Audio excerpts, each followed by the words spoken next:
Edison took it on himself to prowl dingy areas of downtown New York, looking for a site for a central power station designed to pump current into premises spread over half-square mile at the tip of Manhattan. He bought a couple of dilapidated warehouses at 255 to 57 Pearl Street, within sight of the high towers of the unfinished Brooklyn Bridge, and just to the east of City Hall. In December 1881, he began to dig up cobblestone streets for conduits radiating symmetrically outward from Pearl Street. The city fathers had decreed that the work had to be done between 8 p.m. and 4 a.m., which he did not mind in the least. He was often down in the trenches in the raw early hours, checking the connections made by the wiring runners. It took 6 months to do the work. Sunday was normally the one day of the week reserved for Mary and the children, but Sunday, September the 3rd, 1882, was different.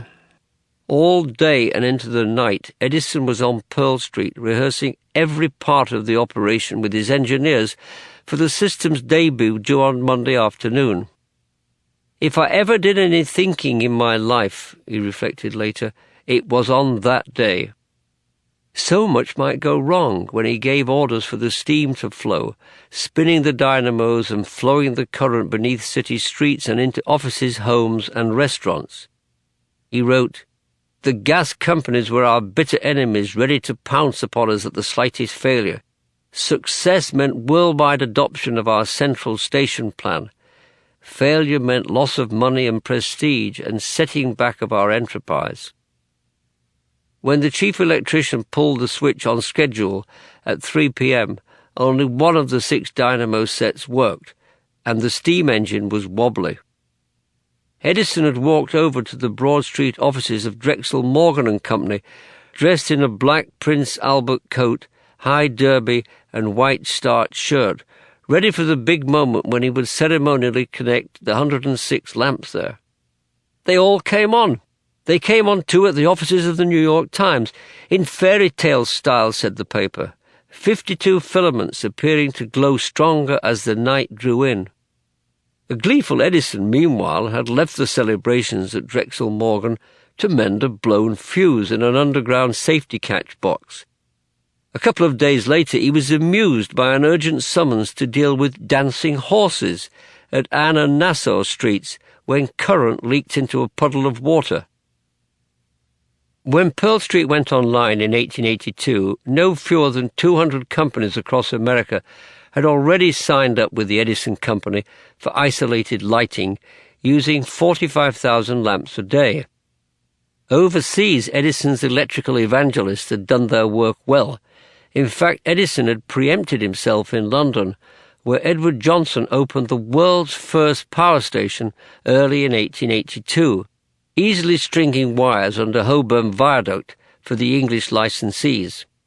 It was not to flourish, stymied by depression and government interference, but at the Paris Exposition in 1882 and a London show at the Crystal Palace, Edison's system outclassed all the rivals. A London newspaper summed up the acclaim, "There is but one Edison." William Preece, who had been so scathing, recanted. He said, "Mr. Edison's system has been worked out in detail with a thoroughness and mastery of the subject that can extract nothing but eulogy from his bitterest opponents." Joseph Swan, who had done such genuine pioneering work himself, honourably conceded that Edison's system was superior when the two companies merged in 1883 in the Edison and Swan United Electric Company. On the continent by then, some 158 isolated plants were providing light in Manchester, Berlin, Paris, Bordeaux, Munich, Bologna, and Rome. Edison's candles lit the world. The critics who had assailed Edison's original scheme as absurd because of the cost of copper cabling had been routed by his adoption of high resistance. Still, it remained a fact that there were limitations to Edison's system of direct current, DC, carrying electrons moved directly along copper wire at low voltage or pressure. Low voltage meant that energy levels could be maintained at a distance only by costly thickening of increasingly expensive copper cables. Edison improved the radius with a 3-ring system, but from the mid-80s he was challenged by a new system emanating from Europe, in which the current constantly reversed itself, aptly called alternating current, or AC.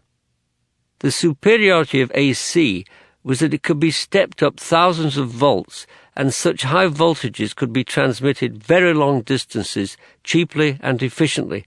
The downside was safety. High voltage alternating current could be lethal.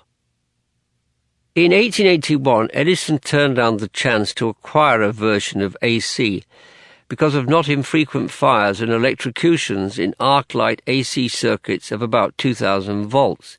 He wrote, "I cannot for the life of me see how alternating high-current pressure mains, which in large cities could never stop, could be repaired." High-voltage cables did indeed occasionally fall and fry men and horses in city streets. Edison maintained this conservative position long after the time grounding and insulation techniques had rendered very high-voltage AC relatively safe, and transformers had been invented to step down the voltage of current fed into homes. It took him 20 years to concede.